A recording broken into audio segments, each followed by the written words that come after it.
Hello everybody and thanks for joining us. I'm Jill Ford and I'm pleased to welcome you to today's media briefing for the BIS Quarterly review.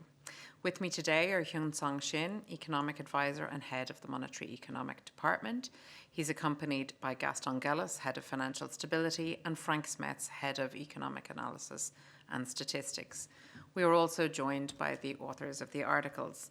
Before we begin, I'd like to reiterate that the comments from the principals in the briefing are on the record. If there's any author comments, they will be off the record and we'll deal with those towards the end of the briefing. The on the record sections will be published on the BIS's digital channels. A reminder that the embargo lifts on this coming Monday. That's Monday the 15th of September at 1 p.m. Central European Time. So we'll start with introductory remarks from Mr. Shin, and then we'll open the floor to questions. I'd just like to remind everybody on the questions and the overview that the reporting period is from the 1st of June to the 4th of September. And then we can take questions on the articles. So we'll now start with the introductory remarks. Hyun, the floor is yours. Thank you, Jill, and hello everyone. Thanks for joining. Over the review period, sentiment in global financial markets remained positive, despite lingering tariff and policy uncertainty. Some short-lived bouts of volatility were triggered by macroeconomic data and political developments. However, the overall sanguine mood of financial markets showed that investors were unfazed by mounting challenges. These include signs of unease over the longer-run fiscal outlook and the eventual impact of tariffs on the real economy, including their effects on inflation. All of this is a remarkable recovery from the tariff shocks of April, which we unpack in two boxes in the overview. Box A finds that most of the rise in US stock prices after the April shock was due to positive news that is unrelated to tariffs, notably growth in corporate earnings and the strength of macro fundamentals. Box B asks whether there has been a generalized shift in portfolio allocations from the United States. The short answer is no. However, slow-moving reallocations cannot be ruled out in the months ahead. Indeed, there are some signs that global investors are reassessing their geographical exposures at the margin. During the review period, equity and credit markets were particularly buoyant, with stock markets in the United States reaching all-time highs. Large-cap technology stocks outperformed, supported by strong earnings and enthusiasm about artificial intelligence. Implied volatility embedded in option prices declined, as is typical in risk-on phases.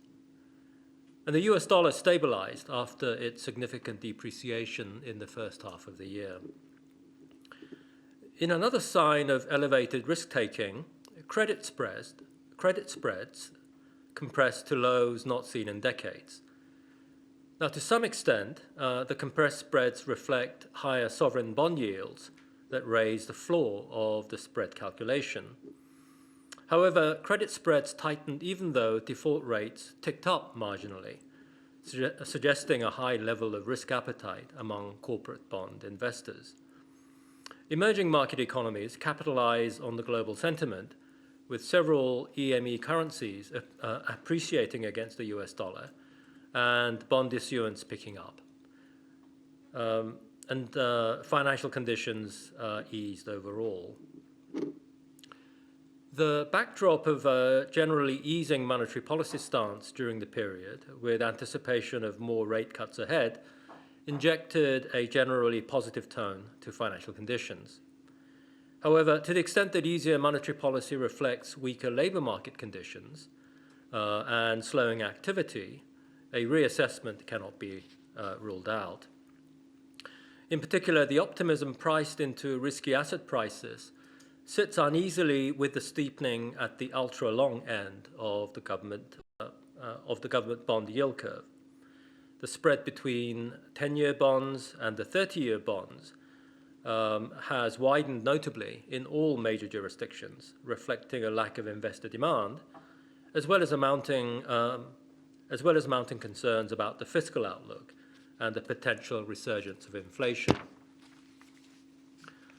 Elevated valuations of risky assets leave them vulnerable to setbacks from negative news that could prompt market participants to reprice risks.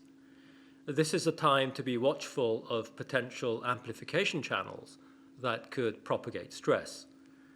High levels of leverage in the non-bank financial sector creates conditions for liquidity stresses that have broader repercussions. Fiscal developments warrant attention in this regard, as greater issuance of government bonds has been increasingly absorbed by highly leveraged investors, such as hedge funds. And historical experience suggests that market stress could emerge well before debt levels exceed textbook definitions of sustainability. This edition of the Quarterly Review also includes 4 analytical articles that cover a wide range of issues.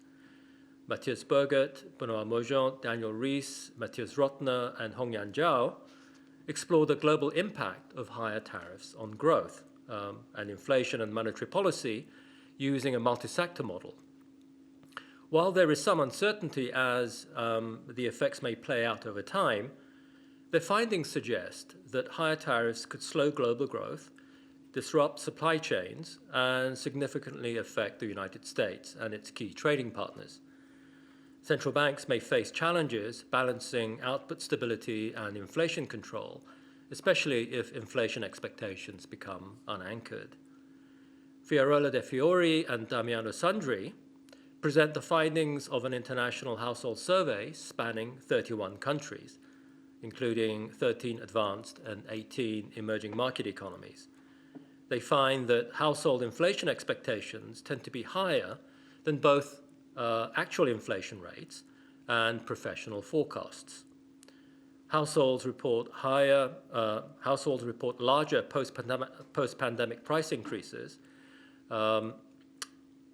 tend to have higher so households that report higher post-pandemic price increases tend to have higher expectations about future inflation, which raises concerns about the lasting effects of temporary inflation surges. The survey findings also show that households generally do not hold central banks responsible for the inflation surge and support independent decision-making by central banks. Independence allows central banks to take monetary policy decisions based on economic considerations in the long-term public interest. Paolo Cavallino, Matthias Drayman, Richard Finley, and Julie Ramache propose a new framework to classify central banks' monetary policy operations based on 2 factors: the cost of holding reserves and overall reserve levels.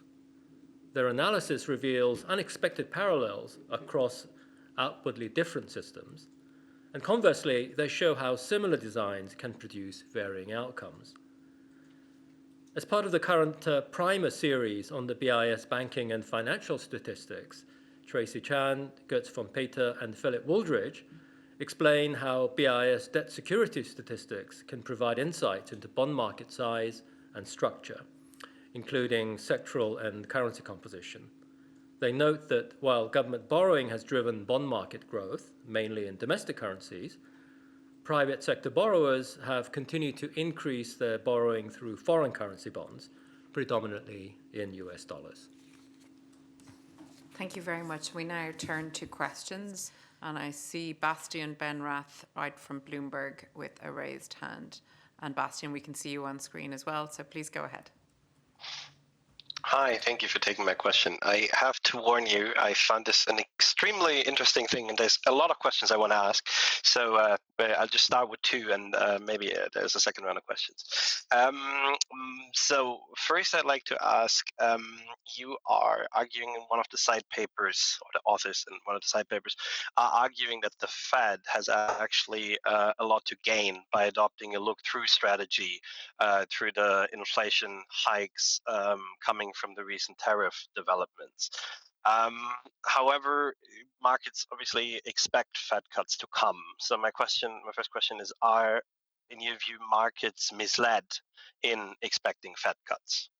And based on that second question, also on the question of the Fed, if Fed cuts do end up materializing, what's your view on how will those trickle down and maybe influence also the rate path of other central banks? Thank you. Sebastian, we said we'd start by looking at the overview and a look back on the market perspective, so we can take questions on the articles afterwards. But I think I don't know if there's any benefit to going into the commentary on the overview now at this point. I mean, I was kind of asking on the overview. Sorry, okay. I just started with the other paper. Sorry. Okay. Well, let me start, and I'll also hand over to my colleagues as well. I think, Bastian, you're pointing to the tension there is, the tension that's facing central banks in their monetary policy decisions, which is, on the one hand, there is a slowing in real activity, labor markets in particular cooling, but on the other hand, tariffs are showing through in some price increases, especially for those countries that are imposing tariffs. And this is a very familiar dilemma, actually. And central banks have, I think, well-worn procedures to actually calculate what would be the right course here. And it really is about how strong these two countervailing forces are. So I mean, this is something that we can just write. We can present in principle.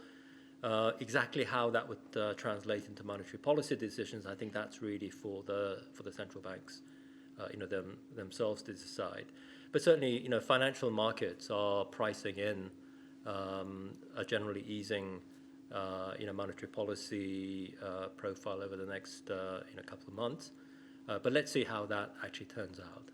And let me see if my colleagues would like to. Frank. Maybe if I could just briefly add that, of course, a very important factor in making that decision and making the trade-off is the anchoring of inflation expectations. And so to the extent that indeed those are quite well anchored, this kind of facilitates this trade-off. Excuse me, maybe just to clarify the question I was asking, you are saying in the overview that the expectations of a looser monetary policy, predominantly in the US but also around the world, has been driving the market shrugging off these risks which you have named. So this is where I was coming from. It's just I'm trying to gauge the risk of how big is the risk of a bad awakening on markets if that expected easing isn't actually coming? Sorry. Thanks. That's very helpful, Bastian. Hyun, please. Yeah, that's much clearer, Bastian. Thank you. So we do indeed say in the overview that part of what's going on in this very buoyant financial conditions out there is this backdrop of expected loosening of monetary policy. And we see that in the financial market prices, in the short-term funding market. We do see that. We also see a general kind of decline in the value of the dollar, which often accompanies that kind of environment. And empirically, also, there is pretty good evidence that if you look to these periods in the past, these periods have coincided with greater risk appetite and a risk-on type of environment. I guess I did touch on it in my opening remarks, but this is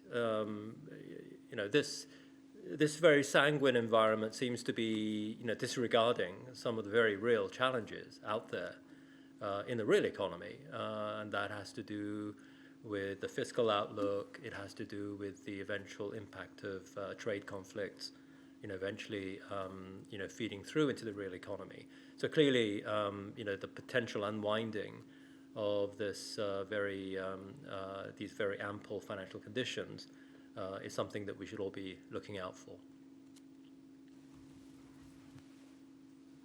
Thank you very much. And we look to the other hands raised. I see Elena Bronzati from Agenzia Estado. Elena? Good morning. Thank you for having me. You. I have two Okay, two quick question. Do you believe that potential U.S. retaliations against Brazil following the conviction of former President Jair Bolsonaro could worsen the country's financial and credit situation? And BIS mentioned that global investors have been showing signs of adjusting their geographical exposures. How do you see emerging markets ahead? Could they continue surfing the risk-on rally? Thank you. Thank you, Alina. Well, as you know, we don't comment on particular country-specific issues, so we wouldn't get into the kind of the first element of that question. But the second one, I think we can tackle. Thanks, Hyun. Thank you, Alina. One of the things that we mentioned in the overview is that actually emerging markets have been one of the great beneficiaries of this risk-on period. One of the very strong regularities, empirical regularities that we observe in the data, if we look back into the past, is that during periods when the dollar is on this gentle decline and you have expectations of easing monetary policy, then emerging market assets actually do extremely well, and we do see exactly this in all the major emerging market bond markets, for example. And it's very much in parallel with the point I made in my opening remarks about the compressed spreads that we see in credit spreads, in the difference in yields between risky bonds versus government bonds. Those spreads have really tightened, and that is in spite of the slightly weakening backdrop to the real economy. And what we also say is that there's also been a gradual, gentle tick up in the rates of default. So in that sense, these compressed spreads are really very much a sign of the greater risk appetite. And let me turn to Gaston. No, I don't have much to add. I mean, you've seen the portfolio flows that were positive to emerging markets, and a reflection of what's happening in terms of risk appetite. As Hyun mentioned, the weaker dollar as one factor that influences risk appetite, and in particular for emerging market assets, and we see that playing out here. Thank you very much. Thank you. Okay, looking at other questions and hands. Pausing to see if there's any hands raised. I see Thomas Chow. Yeah. I had questions on for how much do you think the elevated equity market in the event of an eventual unwinding, how much would that blows back to the real economy? Because if your sort of equity market being buoyant is built on, it's kind of disregarding real challenges in the real economy, as you mentioned, in the event of blow up in the equity market, how much would that blows back to the real economy? Because we've seen in the yen carry trade last year and in the April volatility this year, it doesn't seem to be affecting the real economy that much, or at least perceived that way. So I was wondering what your view on that would be. So I don't think we can give predictions, but maybe you can cover it off a little bit, Hyun. Yeah, thank you, Thomas. I mean, we have a graph in the overview where we map out exactly where we are in terms of the traditional valuation metrics of the stock market. And, we're not exactly at the level, we're not quite as high as the levels we saw in March 2000, during the dot-com bubble. But, we're fairly close. It's like, I think we're at the 90th percentile, something like that. So it is actually, fairly high levels of valuation.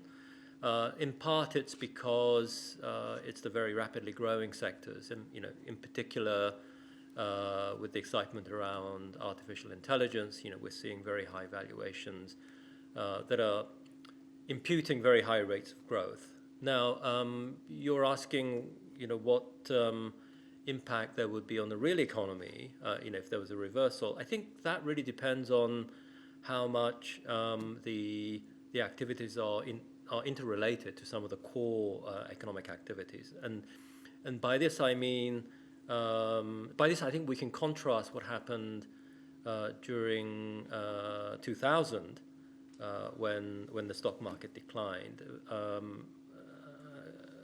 as compared to, let's say, during the GFC, when, of course, there was also a decline in the stock market, but also there was a much more important contraction in the credit markets.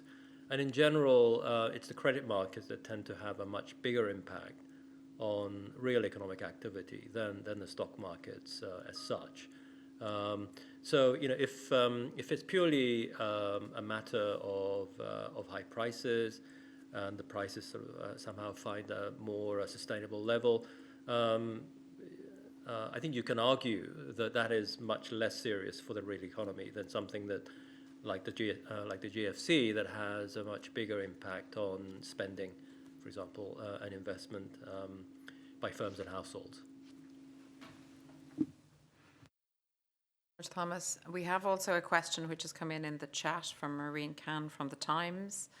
And the question is, you mentioned in the overview the role of retail investors buying the dip as institutional investors have sold equities, and wants to understand how unusual this is, and as some have kind of warned, is this dumb money and raises the risk of a major correction? How unusual is it? I think it's something that has become more common over the years, at least in the last 20 years or so. As the stock market is increasingly the place where retail investors find assets to invest in. The role of mutual funds that cater to retail investors have become much more important, and certainly with the investment in technology companies in the last 15 years, say, after the GFC, a lot of the participation in that sector has been in the role of has been through the impact of retail investors. And I think I think it's also worth just discussing, thinking about the way that retail investors, the ways that they may differ from institutional investors in the types of risk controls and in other rules that they might follow. I think it's generally true that for large investors, institutional investors, they are more sensitive to the emergence of risk. For example, we see that in particular, during periods when stress materializes. But so far, in the last 15 years, I think, given the way that the stock market has developed, those decisions to just stay in the market actually has been the correct one. So I think that's that's indeed the way that you could explain what happened in the past. I guess the question is that the right choice even going forward, given the high valuations? Just looking at my colleagues to see if they want to come in. No? No. Good. Thanks very much. Just scanning for hands or questions.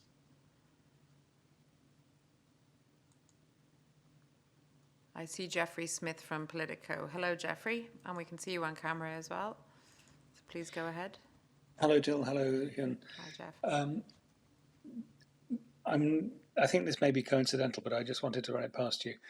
You're talking about spreads being historically tight, and you're also talking about liquidity, about new operational frameworks, which seem to be leaving an awful lot of liquidity out there in the markets.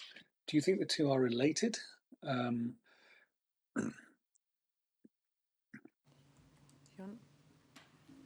Could you just expand on that, Jeffrey? So, saying that I'm just seeing is there any connection to be drawn between how far spreads have tightened and how halting and how slow the reduction of excess liquidity across the global jurisdictions has been.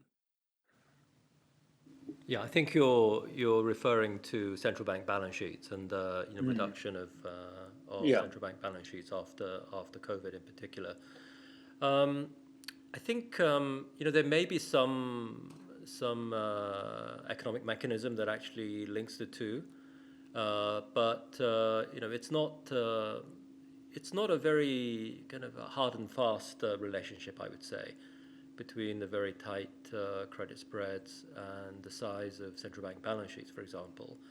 But I think what would be, better would be to ask, what might be some other channels by which, central bank balance sheets might actually propagate through the financial system.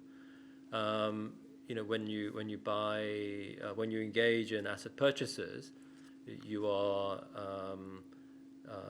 crediting the accounts of the sellers of the bonds. So that's the way that the central bank would pay for the asset purchases. If the bonds are owned by a commercial bank, then that would simply be an increase in the reserves held by the commercial bank at the central bank. But if the assets are sold by non-bank asset managers, then you would see an increase in the deposits, which are the proceeds of the sale of those assets at the account of the asset manager, and that would be a kind of a deposit held by a commercial bank. Now, there may be some channels where those deposits could influence short-term monetary conditions, short-term financial conditions in the funding market.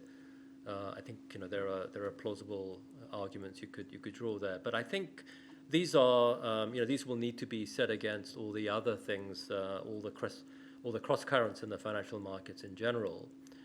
And so I don't think we can draw any hard and fast relationship between central bank asset purchases and tighter credit spreads. Thank you. Sorry, if I might just add one small follow-up there. Obviously, since the end of the report, since the end of the review period, there's been a very significant default in the US corporate bond market, in the ABS market. Have you had time to look at that in any depth, and has that coloured your? Does that change your assessment of what's actually in the review? Do you need to modulate it at all? Well, Jeffrey, we do actually mention in the overview.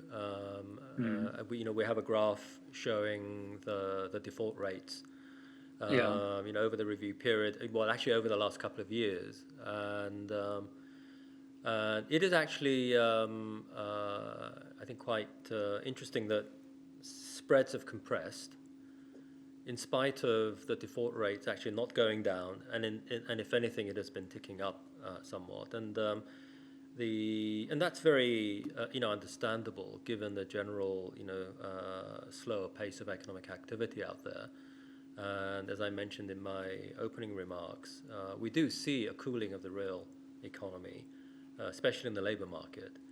And so this is something that I think we will need to watch very carefully. So it's a kind of so in some ways, the very buoyant financial conditions have stimulated activity in a way that could possibly mask a slowing of real economic activity. And so it's been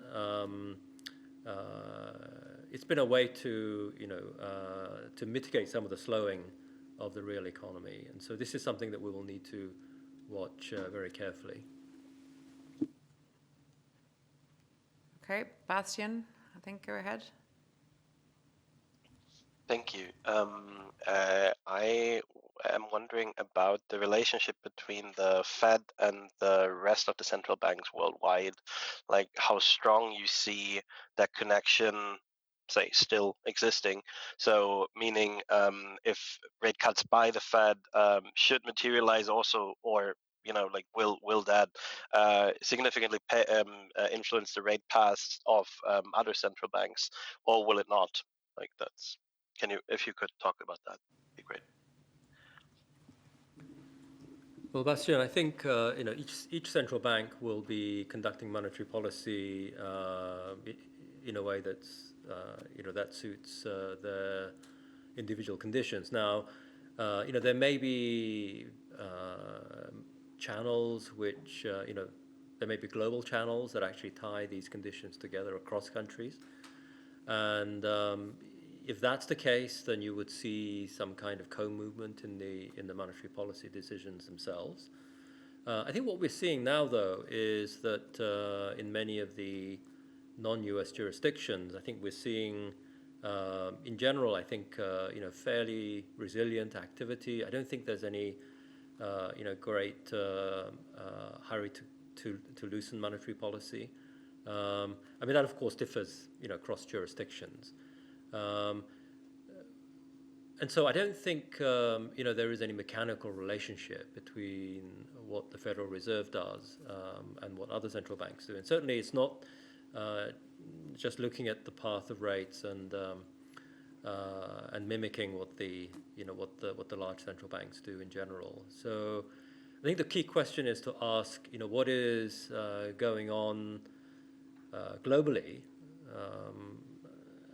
that is affecting the whole range of central banks, and if there is a common global factor that affects all of them, it's possible that they're all reacting to the same outcome, and therefore you could see this outward correlation. But I think the point to emphasize is that every central bank will be conducting monetary policy to suit their own circumstances. Frank, do you want to come in on this one? Well, maybe I can just add that, I mean, of course, to the extent that it affects the exchange rate and basically leads to further dollar weakness, there may be some effects on other jurisdictions. In some countries, the trade channel will be most important. So the appreciation of the other currencies may reduce competitiveness and demand, and so through that channel lead to a desire to lower rates also in these other countries.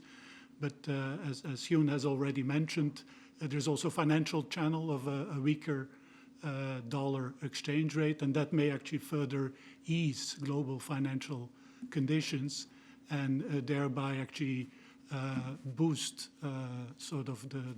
the buoyant sentiment in markets. So and again, the relative importance of those channels differs across countries. Will depend also on how much dollar exposure there is in the financial system. Thank you. Just a quick follow-up. Do you see the U.S. commercial war impacting the country's financial and credit situation? Which regions are at risk? So maybe that leans towards one of the articles that we could maybe get into a little bit more detail on the analysis that our authors carried out. Yes. Thank you, Alina. I think you're referring to the article that uses the multi-sector model and the multi-country model on tariffs. So what we do in that article is to simulate certain scenarios and see how the impact propagates when everything is moving according to the economic laws, if you like. And clearly, if the weight of exports that you are sending to the tariff-imposing country is very large, then you will see a larger impact. And so, if you look at the key graph in that article, it's the countries that are most closely entwined with the U.S., especially in the supply chain, that see the biggest impact. And so, for example, Canada shows up in that chart. Mexico shows up in that chart. There is also on the one side there is a real there's impact on the real economy, on activity, but there's also a channel that works through the supply chain. And the disruptions to the supply chain that propagate, price increases across the chain. And so, although as a rule of thumb, the country that is suffering the tariffs would see a decline in price level and a decline in activity, if the supply chain disruptions become very serious, you could actually see the price level decline be smaller, or you could even see a price increase if the disruption is very large. But if you look at that chart, I mean, it's pretty clear that, and it's fairly intuitive, I would say, if you look at the regions and the countries that I mentioned there. Okay, thank you. And how concerned should central banks be about tariffs impacts or another U.S. sanctions? So I think we can maybe deal with in this country. Okay, but maybe a very broad assessment of it, Hyun. So let me start, and I'll turn to my colleagues on this. Well, of course, the economic impact of tariffs, I think, is very present in the thinking of central banks. To some extent, this will actually slow economic activity. And for the countries that are imposing tariffs or are very closely intertwined with the countries that are imposing tariffs, there could also be an impact on inflation as well. And it's actually worth just thinking about some of the numbers that we report in that article, but also the numbers that are coming in. This is not something that we've dealt with in the overview, but it is interesting, for example, that effective tariff rates have gone up quite substantially. But if you look at the tariff revenues that are being collected, they're not as high as these effective tariffs might actually suggest. So by the second, what I mean is, if you take the tariff revenues divided by the value of the imports, that could be a kind of a realized tariff rate, that's showing through tariff revenues. And those numbers are actually considerably smaller than the effective tariffs. So the short way of saying that is the impact of tariffs so far have been, smaller than would be suggested by the headline rates. And there could be many reasons for that. One would be that there would be some endogenous response. Firms would react to those tariff rates, and there could be, alternative trade routes that are opened up. There could be some preemptive. Accumulation of inventories. So there are lots of reasons for why these two numbers might not exactly match up. But so far, I think it's fair to say that the impact of tariffs have been smaller than many commentators had been fearing. Anything to add? Maybe I can just add that, to the extent, of course, that the tariffs lead to has stagflationary effects in the sense that it increases costs and inflation, and at the same time has a downward impact on economic activity, it does complicate the task of central banks. If the central bank leans mostly against the inflation impact, then of course it will raise interest rates and it may have a bigger negative impact on the economy, and the reverse. If it wants to stabilize the economy and lower rates, then it may actually increase the inflationary effects. And so that trade-off is a difficult one. And as was mentioned before, an important variable in that respect is how inflation expectations respond. And as long as those are well anchored, that is, I think, a very important element to consider.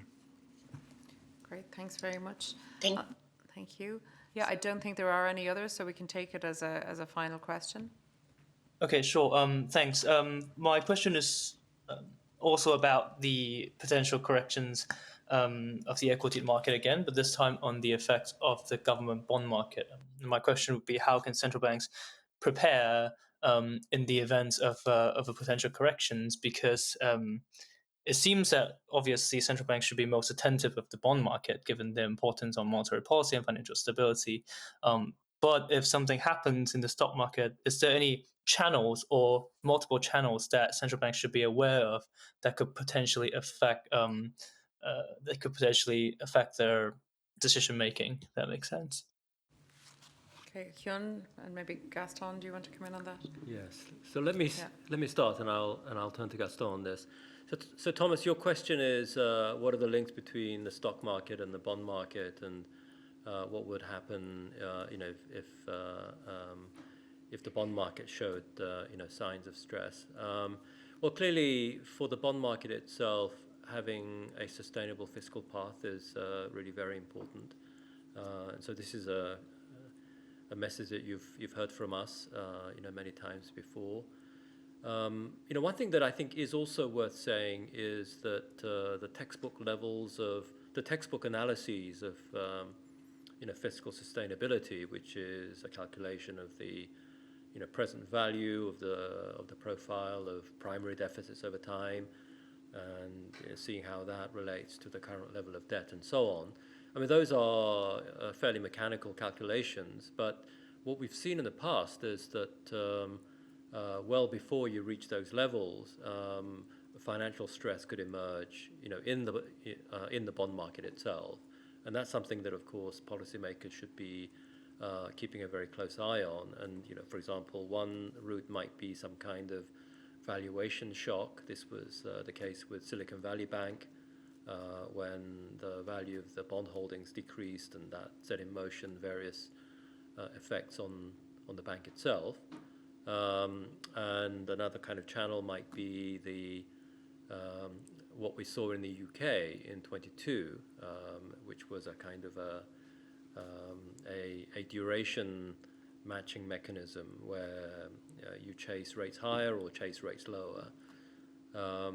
But I think the one that I mentioned in my opening remarks probably are the ones that we should pay closest attention, which is the liquidity stresses that come from a deleveraging, especially among highly leveraged investors. But let me turn to Gaston. Yes, I would echo that. I mean, we are usually concerned about sharp corrections in prices when we have leverage. That's when the amplification mechanisms are very strong. So I would underscore what Hyun said about the focus on the leveraged positions in the government bond and repo market. Now, turning to the stock market, here leverage in general is lower. So typically we don't see that strong of an amplification effect when we have sharp stock market corrections. There can be wealth effects. People feel suddenly poorer and they adjust their spending. That the strength of this effect has been changing, but it has usually not been seen as very strong. Now, it depends, as Hyun was saying at the beginning also, it depends on the reasons behind such a stock market correction. If it comes, accompanied by, a reassessment, a fundamental reassessment, say, of economic prospects, say, of the prospects for AI, on productivity and the economy, and remember that a lot of investment is currently going into AI infrastructure, then of course that could have, because of the underlying reason leading to such an adjustment, also entail important economic effects. Great, thank you very much. So we'll close there. Thank you very much, everybody, for your time and attention. Just a reminder that the embargo lifts on Monday, the 15th of September at 1 p.m. Thank you, Hyun, Gaston as well, and Frank. And we are happy to engage with you on any further questions on the report as it's published. Thank you very much and take care.